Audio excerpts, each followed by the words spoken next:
Hello and welcome to Camp Xbox. Crash Bandicoot stands as an icon in the video game industry. In the 90s, to me, he and Spyro formed the iconic duo of the PlayStation console, alongside the other console mascots of Mario and Sonic. The first three Crash games are absolute classics, and I have fond memories of trying my hardest to beat the third game in the series. However, at the turn of the century, much like Spyro, Crash found his home on multiple consoles with Crash Bandicoot: The Wrath of Cortex. In this review, we'll delve into its history, play through it, and assess its lasting impact today. And thanks to Ryan Onar for this recommendation. But let's go ahead and get started. Crash Bandicoot: The Wrath of Cortex is a platformer that initially launched in 2001 for the PS2. It later received an Xbox port on April 16, 2002, and a GameCube release in the same year. This game marked a significant shift for several reasons.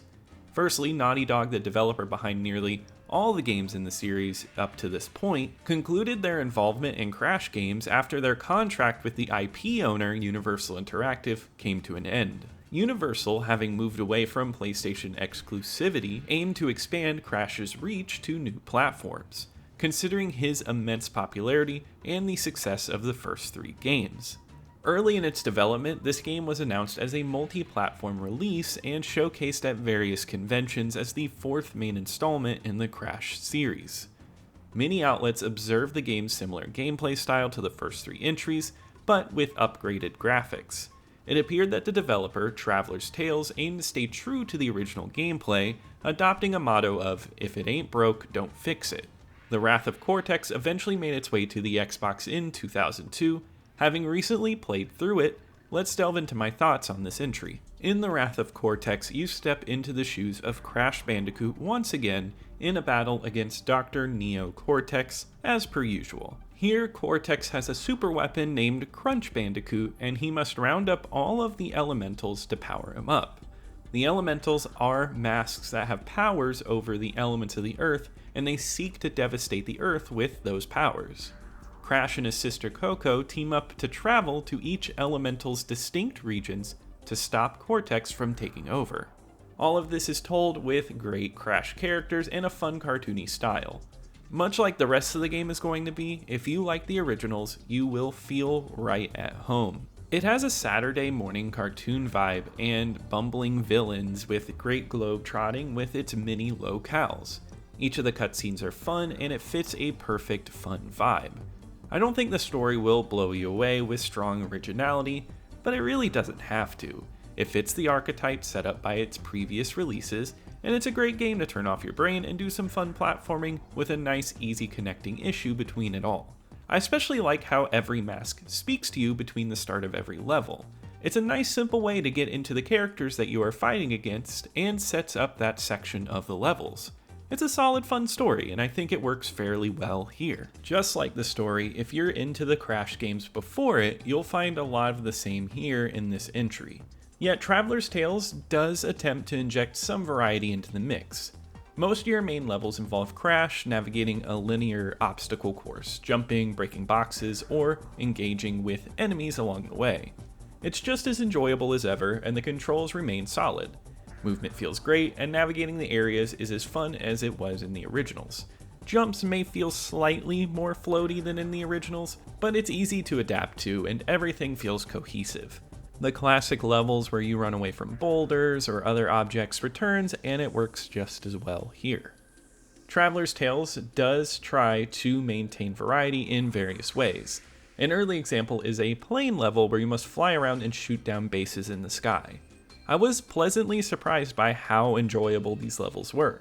They offered a nice break from the standard action, and the flying controls were simple and arcadey. However, they felt a bit too short, and I completed them very quickly on my first try. Despite this, it's a nice touch that appears in multiple levels. On the other hand, there's submarine levels added for a bit of variety. Those are not as enjoyable.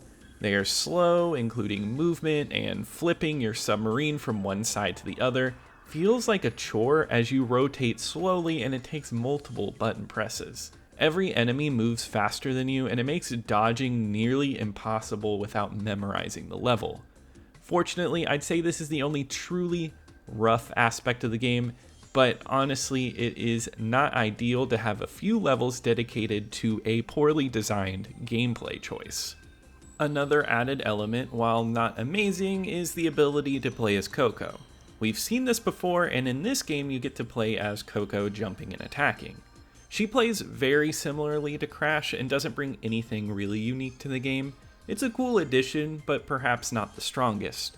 On the other hand, the new roll cage levels where you navigate through courses were actually extremely fun.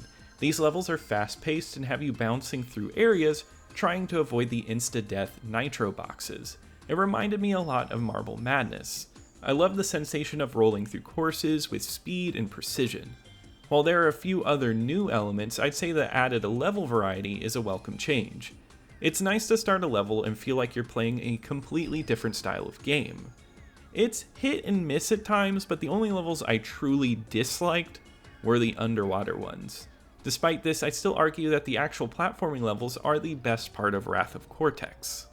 The platformer level design is fairly similar to the classic games, with a fixed camera angle and linear pathways to your destination.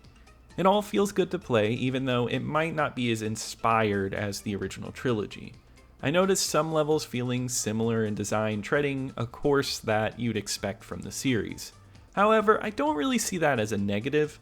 If you're like me and enjoy the Crash formula, you'll have fun jumping around and breaking crates. Just don't expect innovation. They don't attempt anything drastically new with these sections, but it still remains fun. It's the weakest of the first 4 main games, particularly in level design, but that doesn't mean it's bad, especially with some really inventive and fun side levels. The boss fights are a great time too, usually implementing some specific gameplay styles like the ball or jumping over attacks. I think it does a good job along with the other levels to break up the gameplay. All around, it's a solid and enjoyable gameplay experience. Graphically, Wrath of Cortex represents a significant upgrade from its PlayStation counterparts on the Xbox, as expected given the substantial jump between generations. Crash boasts an impressive fur texture, and the lighting in certain levels is striking. For instance, the dark lab slowly lighting up as you progress showcases some of the game's visual strengths. All in all, it's a visually solid game with a pleasing, cartoony aesthetic. The character animations, especially for the villains and the cutscenes, look great and convey a fun range of emotions. Unfortunately, I don't think the level design itself maintains the same level of quality as its predecessors. Some textures aren't particularly impressive and feel outdated. The levels also feel somewhat emptier. While there's a fair amount of linearity, there isn't much to engage with along the way. There are exceptions, such as the Typhoon level with streets in the background, but some snowy levels feel like vast expanses of white without much variety.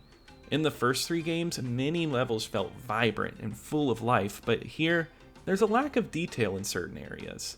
When the series transitioned to the next generation, one might have hoped for stronger level design, but it's not inherently bad. Most levels are still enjoyable and possess a distinct style, however, I do wish there was more to explore and interact with. The audio in the game is exceptionally well done. It features all the familiar and fun sound effects, from the whirl of Crash spinning to the TNT box countdown. These classic effects contribute to making the game feel like a part of the universe of games before it. The voice acting is top-notch, with each mask having a distinct personality and voice. The developers assembled a talented cast of recognizable voices, including R. Lee Ermey and Mark Hamill, among others. All the voices are recognizable, and yet they fit their respective roles seamlessly. The inclusion of original voice actors like Clancy Brown is a nice touch and feels like a welcome return to form. The score by Andy Blythe and Martin Joustra is simple and delightful. Each piece complements the themes of its respective level, and some tracks are outstanding.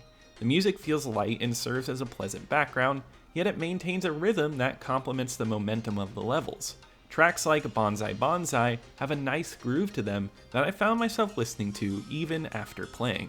In conclusion, Crash Bandicoot: The Wrath of Cortex proves to be an enjoyable addition to the Crash series. Serving as the fourth mainline entry at the time, the platforming sections continued to provide a fun experience. The game makes attempts at introducing variety with varying degrees of success. Levels featuring rolling around in a ball and dodging obstacles are a blast, but the submarine levels might be some of the weakest levels in the series so far. Despite these mixed results, I appreciated the effort to bring new elements into the game, and for the most part, they are well executed. The character designs are visually pleasing, and the game represents a significant upgrade from the previous 3 titles. However, the platforming levels, while still enjoyable, may not be as captivating as those in the earlier games. It would have been beneficial for the focus to remain on refining and expanding upon the traditional platforming elements, rather than introducing so many new styles of levels. The game doesn't attempt much else that is groundbreaking, and maintains a solid and entertaining experience without reinventing the gameplay established. While it may not surpass the quality of the previous titles, it still offers a fun experience for any Crash fan.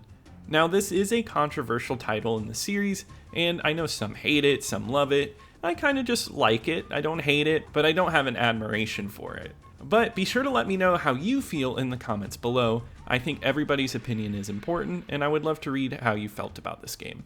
And on my original Xbox ranking list, I've covered 67 games so far, and this one goes in at number 37. I think I put it above Second Sight because I had more fun with Crash Bandicoot, but I think I put Still Life ahead of it because Still Life has a more memorable experience to me. Upon its release, Wrath of Cortex received average reviews. IGN gave the PS2 version a 7.4 and the Xbox version a 6.7. EGM rated it a 5 out of 10, and GameSpot scored the Xbox version a 6.4. Reviews from this time share similar sentiments, with criticisms such as the franchise was treading water, and the game was feeling too familiar. It appeared that the game was delivering more of the same across generations, and with numerous Crash titles released in quick succession, critics may have grown weary of the formula. While the game didn't receive outright disdain, it was generally just deemed satisfactory. Despite this mixed critical reception, the game performed well commercially, earning platinum titles on each of its consoles. Interestingly, recent discussions and nostalgia have brought forth a renewed appreciation for this entry. While opinions remain divided, with some expressing love for the game and others disliking its gameplay, it has become a somewhat controversial installment. The mixed responses at the time of release likely contributed to the decision to explore new gameplay elements in the next main entry, Twinsanity, which will be discussed later. But that wraps it up for today. If you enjoyed today's video, be sure to like, as it helps me out a lot in the algorithm. Be sure to subscribe to keep up with the Retro Xbox content, comment with any Crash memories or feelings on this game, and thank you to all of my campers and camp counselors. Your help really helps out the production of these videos, and your support is appreciated. And I'll see you here next time at Camp Xbox.